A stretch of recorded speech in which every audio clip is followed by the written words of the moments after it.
Hello বন্ধুরা, আজকে একটা নতুন বিষয় নিয়ে চলে এসেছি, তা হলো কাউন্টিং উইথ রিপিটেশনস, অর্থাৎ পুনরাবৃত্তি সহ গণনা।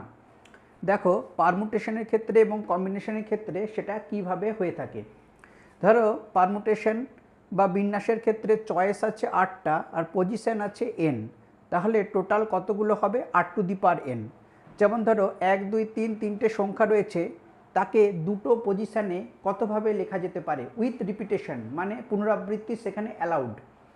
তাহলে দেখো 1 2 1 3 2 3, 3 2 3 1 2 1 3 1, 1 1 2 2 3 3, অর্থাৎ মোট 9টা।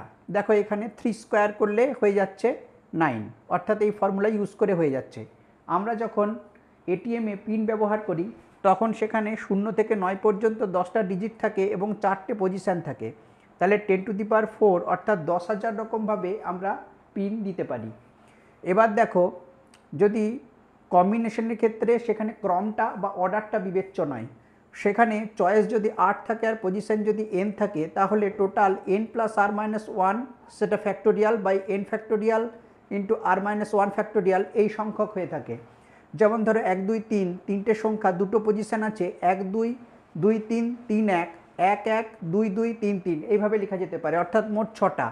দেখো এই ফর্মুলায় বসিয়ে আর এন বসিয়েও আমরা পাচ্ছি 6।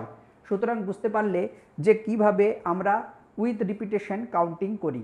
Thank you.